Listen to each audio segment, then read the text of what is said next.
Back to My Garden, episode 84. Welcome to Back to My Garden.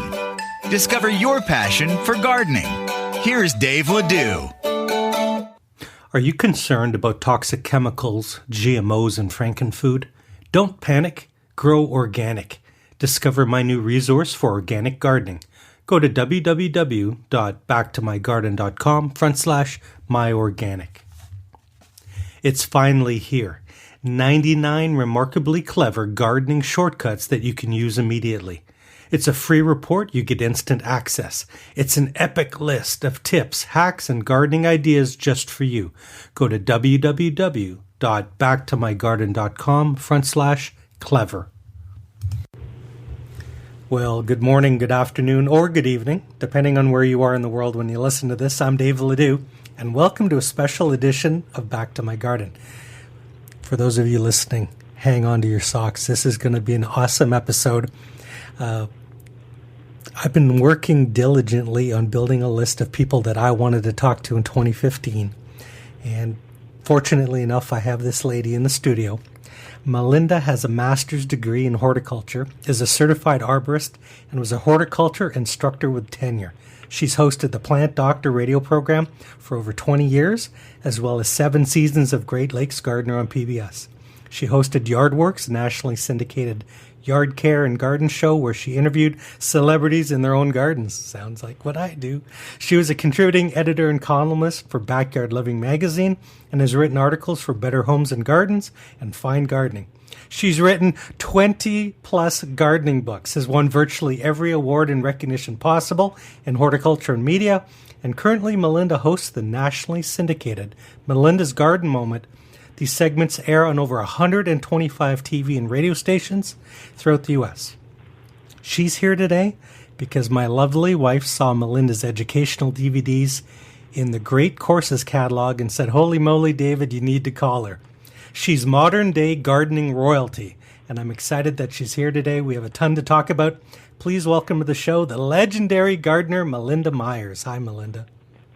Hi, Dave. Thank you. And I guess what I really like to be introduced as is a regular gardener just like you and everyone else out there, because that really is what my passion is. I'm lucky to work in what I'm passionate about and what brings me pleasure, and so this is just part of the journey that I've been able to take. So I feel very lucky, and lucky I get to talk to people like you. So thank you for having me. For those of you listening and playing the home game, don't try to take notes. We're just going to talk about gardening for 30 minutes, keep both hands on the wheel. I'm going to have all of Melinda's links and resources up on the blog at Back to My Garden, episode 83. If you're on Twitter, make sure you connect with Melinda on Twitter at Melinda Gardens. And for sure, I want you to bookmark Melinda's amazing blog and resource site.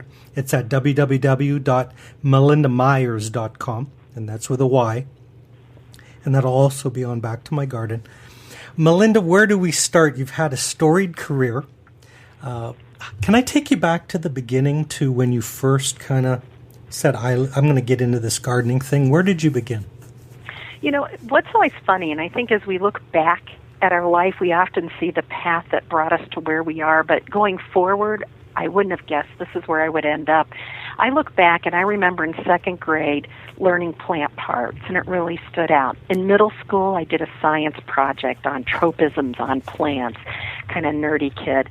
And then in high school, I never dissected a frog in my whole career, but I'd cut up plants. And so I think, wow, I had plants everywhere. My dad had a garden, but wouldn't let my brother and I in. So I think there's some truth to, okay, if you deny your children the right to garden, maybe they'll think it's exciting. And so in middle school, I started growing house plants and tropicals, and would walk through the woods, do morel hunting with my dad and my grandmother, and picking raspberries. So I think I was surrounded. And then when I got into college, I love science, I like people, I love nature, and that brought it all together in horticulture. And I moved my gardening joy outdoors at that time. I ran a community garden program when I moved to Wisconsin for a summer job and have never left. but I found the joy of growing vegetables. My dad let my mom and I one summer start his garden when he was working overseas, and he left pages of directions, and this is what I want you to do, here's how you start. That was the only time he let me in his garden, as a matter of fact. And I think I got the bug at that point, just watching things grow, whether it was a plant in the house or it was a cucumber outside or tasting those fresh from the garden tomatoes. Or for me, the power of trees. You know, when you see an ancient tree and you wrap your arms around it and you can just feel the power. I think the outdoors has it's kind of been, a combination of a lot of different people and opportunities coming together to create this love of nature and gardens. Wow. You've given us a lot to build on there. I've started to take some notes. Can you describe for our overseas listeners hunting through the woods for morels? I know, and you must be a morel hunter, because morels are one of the only, other than puffballs, mushrooms I'll hunt out and eat. Otherwise, I'm, pretty nervous about eating things that I haven't grown.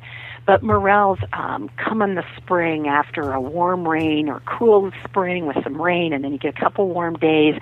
They grow in the kind of decaying mat around elm trees and oaks, and they are amazing. I don't know if it's the morel or all the butter you cook them in, but it's great.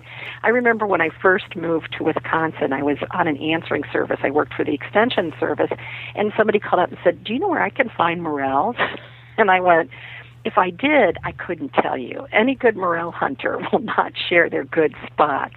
And I've only found a few here in Wisconsin, though I keep looking. And it's just a wonderful experience. It's a good excuse to get out in the woods. You've got to peek under the leaf litter. You've got to have a keen eye, because they're usually coming up in the leaf litter and they're brown and white. And they look like kind of a funky little tree shape. And they're so tasty.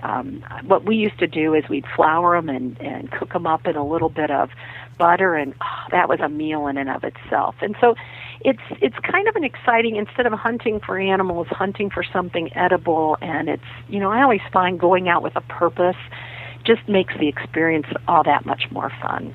Sensational. I want to ask you about the first gardening book you wrote. We have a lot of listeners that want to write. They have their first book inside them, and they're nervous and they're procrastinating.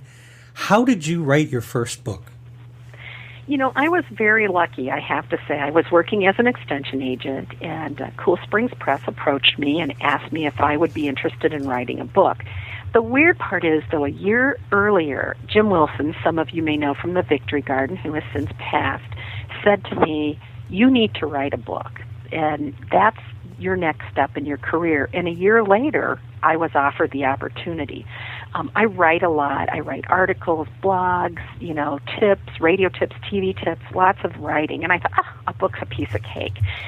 Fortunately, I had a lot of people in the business that gave me some good advice, and one was to break that book down to size. So sometimes when you look at a book, it's so overwhelming. Even though I wrote a lot, that's a lot to do and organize and get into a good organized system. So what I did is I listed all of my chapters and the plants featured, and I would cross them off, and I'd burn that page when I finished it in the grill. Yay, it's done. And I was able to push through it. Good support from friends and family.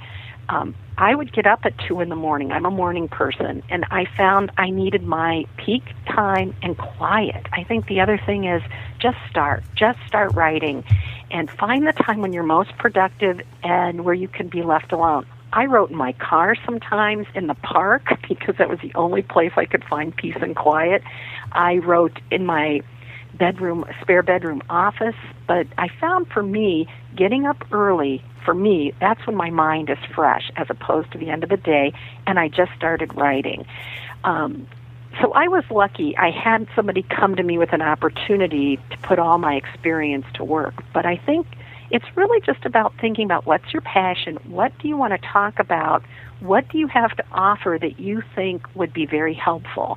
I'm a gardener as well as a professional, and so I garden. I have limited time, like most of us. My budget time has always been limited on and off. I like to repurpose items. I hate throwing stuff in the landfill if I don't need to. And so I've met a lot of wonderful gardeners who shared with me. And I wanted to capture that because I felt that was the gift I could give my readers. Share what I've learned along the way, whether it was by doing it or other gardeners sharing with me. So think about what is it you want to share, and boy, you'll find the words will just start flowing. You know, you've written so many books, and they're all like kids and grandkids. I almost hesitate to ask you, do you have a book that's like a personal favorite, or if they're new to listening or reading your words, where would they start? What's your book for the beginner? You know, there's two. One's out of print, and I have to tell you, the Ultimate Garden Guide from Birds in Bloom. The reason I liked that book is I remember sitting down with my editor, and we created the book together. And he said, "Well, how do you want to do this?" I said, "I want to write the book the way you build a garden. And I want to start with the soil." And I'll never forget the look on Jeff's face. "You want to open a book with soil?" And I said, "It's the foundation of the garden, and it's important." And he let me. And so I own the rights to that book. So they'll be coming out in some format in the near future because I really want to repurpose that book. And so I loved it because I could build the book like I built a garden. My other favorite is small space gardening because until 2 years ago, I was gardening on a city lot, and I had a fun editor that got my sense of humor, the gardening sense of humor that I think, we as gardeners have a weird sense of humor that we only get, and other people kind of roll their eyes at us, but that's okay. Mm-hmm. And so that's probably my other favorite one, and it's still in print, and tips on just how to create small space in your landscape, outdoor living spaces, or if you only have small space, how to maximize the beauty. So those, I'm a 2. I got it down to 2. How's that? Nice. Listeners, make sure, Melinda mentioned repurposing. Head over to Melinda's site and bookmark it at melindamyers.com because you also have audio clips up there under your podcast category. I thought that was a brilliant idea because they're all topical. Thank you. Yeah, one of the things I really, when you're passionate, you learn things in the garden. Getting old as a gardener, the good part about that is one more season under your belt, one more chance to learn something new because every year is different. The bad part are the knees and the back, but, we all learn how to deal with those. And so I always told my students when I was teaching, getting old as a horticulturist is good from the standpoint that you will know more every year, but you won't live long enough to know it all. So you need to talk to other gardeners, find out what they know, because gardeners love to share. One master gardener shared this great advice with me when I was training master gardeners. He said, if I have $1 and you have $1, I give you mine, you give me yours, I still only have $1. I have an idea, you have an idea. We share, now we both have 2. And I thought that's a powerful lesson that information is not designed to hold tight to it. Rather, it's to share and pass along because, boy, you get way more back than you give out. Ooh, I'm writing this down before I forget. Before I forget it, it's recorded. We're on a podcast. Training Master Gardeners, the powerful lesson of great idea sharing. That's strong. Yeah. I love that. The listeners are itching to hear about your garden last season. We're kind of in that beautiful lull between really getting at it. You have snow on your ground, I have snow on my ground. Yes. What was 2014 gardening like for you? Well, I'll have to tell you, this is a hysterical story. I did 2 courses for Great Courses. Trees and Shrubs is out. Edibles is coming out this spring. And, of course, we had a cool, wet spring in 2013 where we were trying to install a deer fence because now I have 11 acres, space, lots of wildlife. And I thought, if I'm shooting gardens, I can't shoot things and go, well, you should have seen it yesterday before the deer ate it. So we were trying to get deer fencing installed. The ground froze early in 2013. It has cool and wet in 2014. The polar vortex was over, right? And it was 15, 19 below zero, 3 feet of snow. And I just kept thinking, how are we going to get these gardens built? We finally got a thaw. We started designing the gardens in May and installing them and shooting as we went. So it was a year of... I had done some planning, but plans always change as you get your first shovel in the ground. So the start was a little later than I wanted. We but it was exciting. I have great soil in my old house in Milwaukee, 27 years. It was wonderful. I moved to sand and rock country.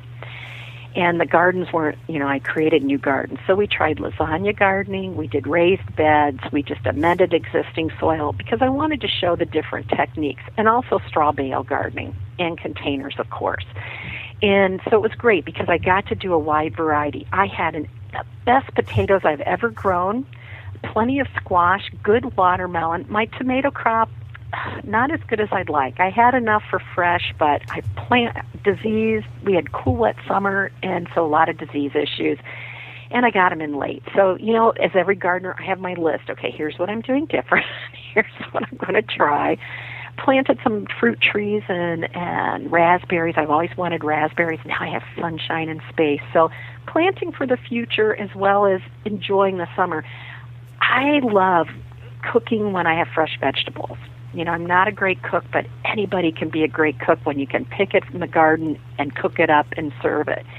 And boy, it was a great summer to be able to go out, pick the herbs I needed, a lot of the fresh vegetables, and bring them in and cook them. And I had enough space to grow what we needed fresh, a lot of cabbage. So I've got some sauerkraut I made, and I made my grandma's famous pickles. My dad and I always loved and made together. So it was a good season, not the best season.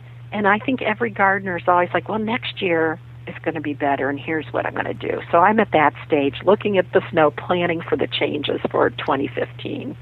Outstanding. You hit all my hot buttons. I took a bunch of notes there. You probably heard a bunch of people's ears perk up because you said container gardens. We have a large number of listeners in urban centers with little patio containers. Can you share maybe a tip or a good piece of wisdom for someone who's just getting started with patio containers? You bet. One is just try it, and then make it edible and ornamental. I think sometimes we think we can only do flowers or only do annuals. Boy, containers give you a lot of flexibility. Even though I have 11 acres, I still have containers. I like to bring my garden to my back door. I have plants that attract the hummingbirds right outside the window of my living room, herbs so that right by my grill so I can pluck what I need and use them fresh there. So here's the key. Pick a container that, it doesn't have to be fancy, but should have drainage holes. Find a potting mix that works for you. We all are a little bit different. I like something that's a little more forgiving. Often I'll put topsoil in with a potting mix, so finding a good quality potting mix is the easiest way to go.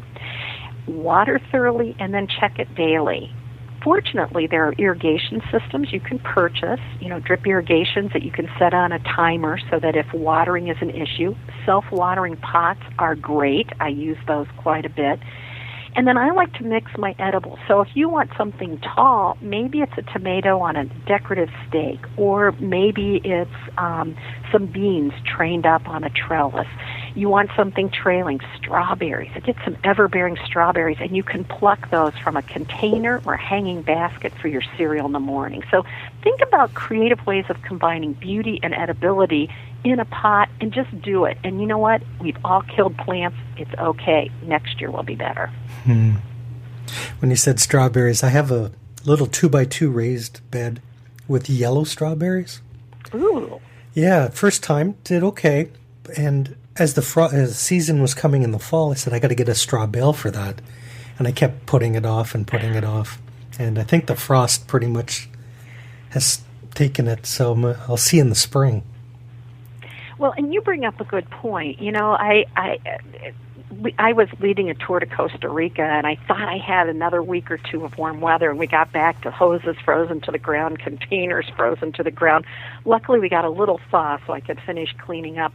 But I'm going to wait and see on a few things as well that weren't quite protected the way I normally would. We had 9 degrees that I wasn't expecting, But I'm like you. I've been surprised. There are times that I thought those plants would be dead for sure, and they survived.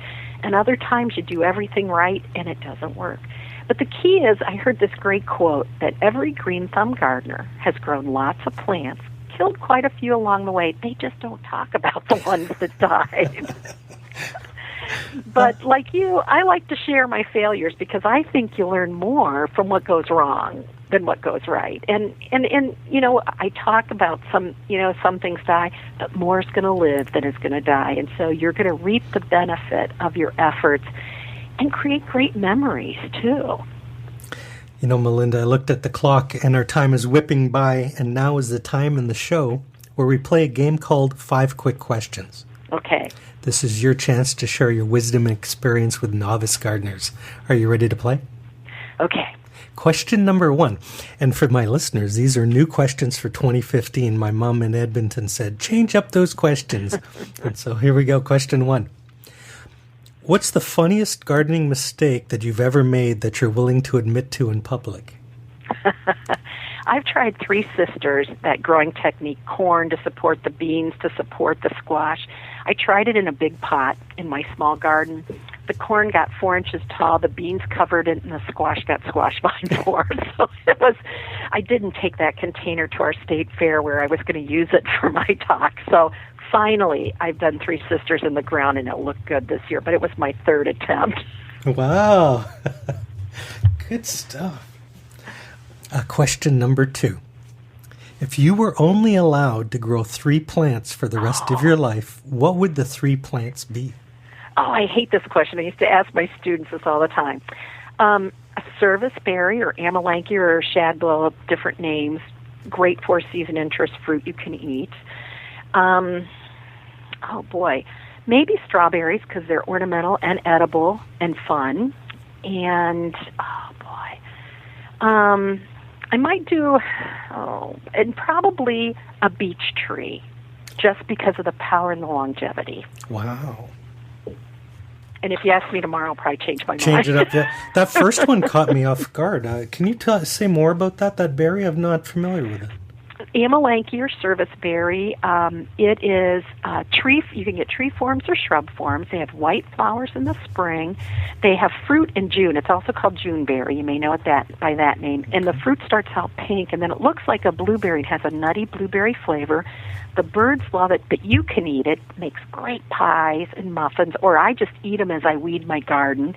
Great fall color, kind of a brick red or orange and yellow, and smooth gray bark in the winter. So 4 seasons of interest. And the birds in my city lot, I had one in the front, and it was a Princess Diana the large tree form, and I would see the birds feeding on the berries right outside my 2nd floor window in the summer. It was great. It was just wonderful. Amazing. You made me smile. Part of the bargaining chip for me to get into the garden to weed with my wife is I get a handful of raspberries. It's kind of a reward system. And it works, doesn't it? Yeah, I'm very motivated by food, like the old carrot and stick. I think most of us. Yeah, good. Question 3. I want all the listeners to go to your website at melindamyers.com.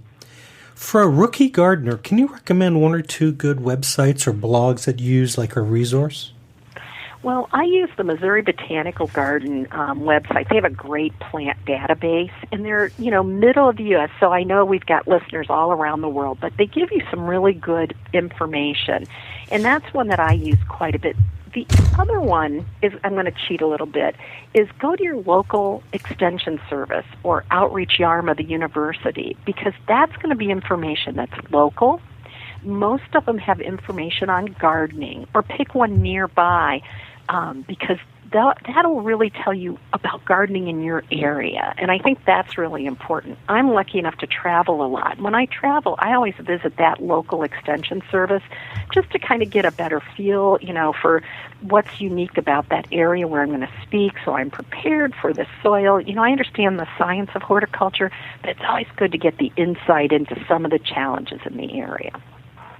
I know that you just made me think of something. For those of you listening that have garden clubs and events, you cannot get anyone as good as Melinda. You have to, agents and booking can go through your main site, right?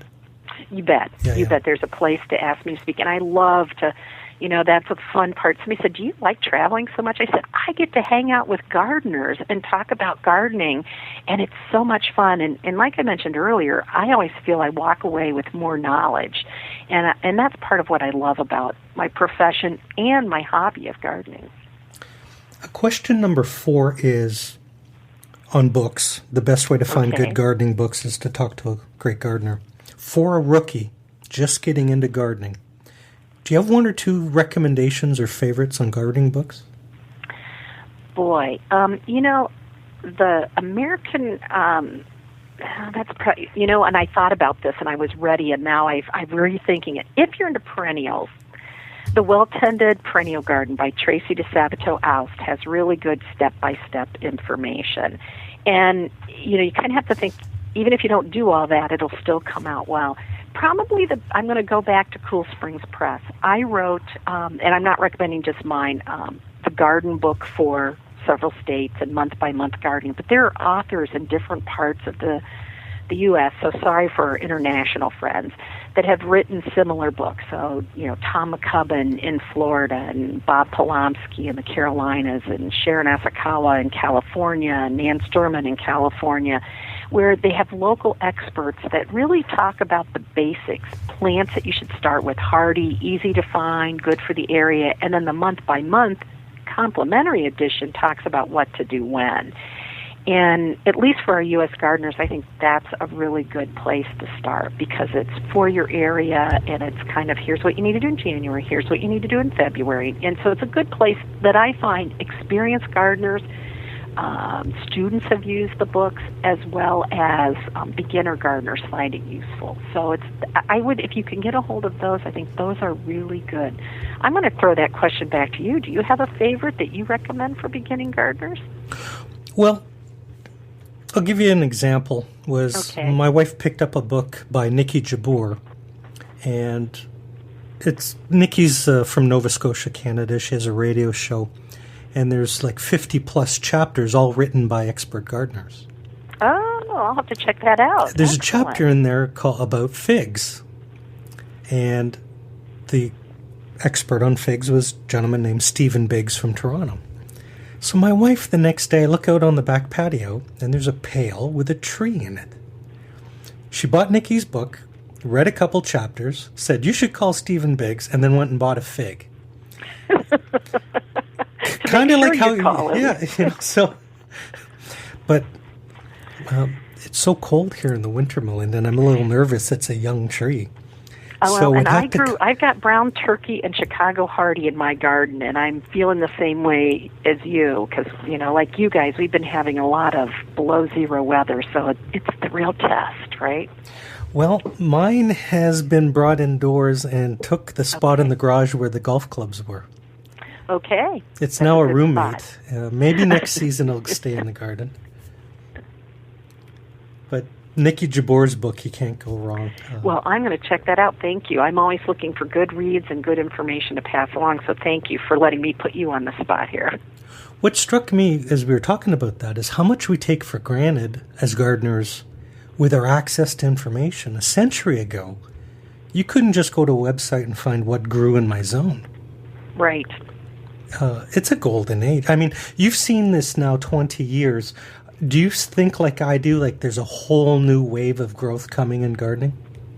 I do. I started my career in the late 70s when there was some, the green movement and a lot of house plants and tropicals, and, there was somewhat of an energy crisis everyone's kind of forgotten about. And then the economy got better and people quit growing vegetables, and a lot of people moved away from that more organic, natural thoughts that we were starting to feel. And then, we've kind of gotten back to it. And I'm really feeling like, one, we have better information now, better ways of sharing and supporting each other. And I'm really feeling, like you said, that it's a different movement.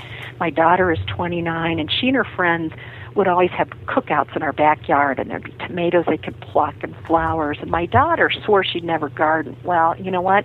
She's a cook, and I helped her plant tomatoes and herbs, and she's like, okay, I want to expand the garden. And her daughter, my granddaughter, I'm brainwashing to be a good gardener too, watered the containers and helped her mom. And she's gardening for different reasons than I did, though she still finds the relaxation. But her motivation is about fixing good tasting food. Mine was about growing a beautiful garden that I enjoyed, and food was a nice benefit. Like you, I just eat the stuff out of the garden. I didn't need to cook it. So it's been interesting, and I see that change in gardening, and I think it's exciting because people may not want the coolest coneflower that's out there, but they want a beautiful flower, or they want something that tastes good, or brings in the butterflies, or feeds the birds. So I think it's a grand time for gardening, as you said.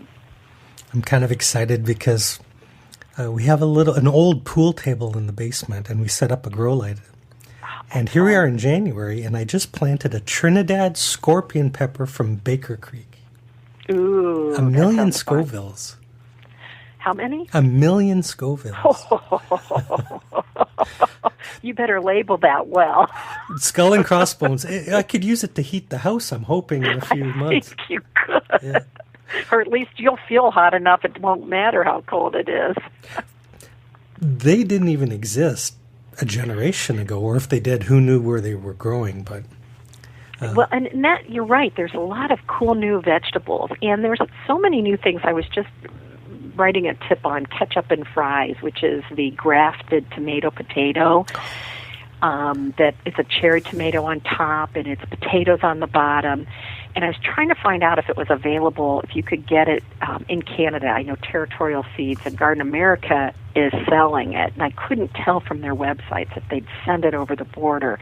But it was developed in the UK, introduced last year there, and now is available at least in the United States, hopefully in Canada as well, and other parts of the world. But it's, it's a novelty, but you should get 500 cherry tomatoes, they say, and about 4.5 pounds of potatoes. And for me, inspiring gardeners is about finding what makes it exciting, whether it's food, whether it's birds and butterflies, or if it's something fun like this. I think my grandkids will get a kick out of this, showing them the potatoes. They thought it was cool when we harvested peanuts. Wow, that's where they are. They're underground. They start above ground. And, I didn't know you could grow peanuts in Wisconsin. Not profitably, but yes, So I think you're right. I think that's an exciting thing. And some of those unique things like the extremely hot peppers or ornamental tomatoes that look good in a pot with flowers. So exciting times, lots of new introductions, a lot of plants to keep track of or try to at least be familiar with.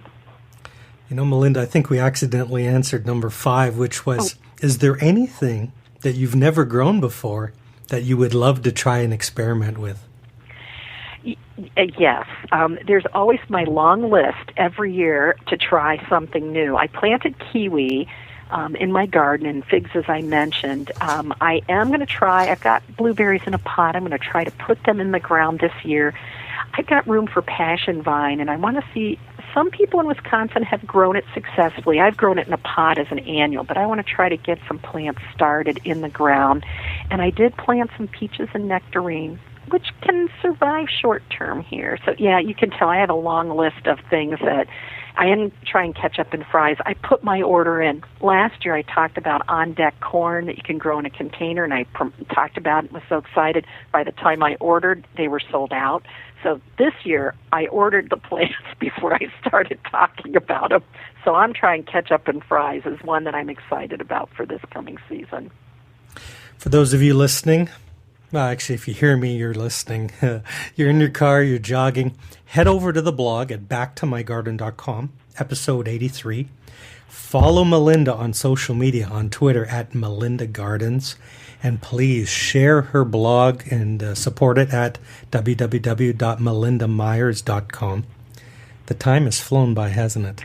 Oh, it has. Well, when we started chatting, I knew, it's always fun to talk to a fellow gardener and someone who shares the passion. So thank you. It's been a fun time for me, and thank you for the opportunity, Dave.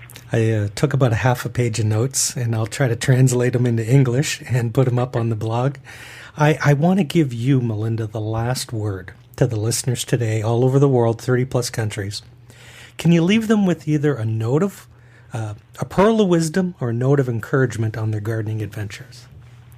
It is an adventure, and the goal should be to have fun. And if at first you don't succeed, keep trying, because part of that adventure is what you learn along the way. And you will meet wonderful people, gather great knowledge, and there's always something new to learn. So how can you not love something that brings you peace, happiness, something to eat, something beautiful to look at, and something new to learn every day? Absolutely brilliant. I knew you'd be fantastic. Thank you so much for being on the show, Melinda. Thank you.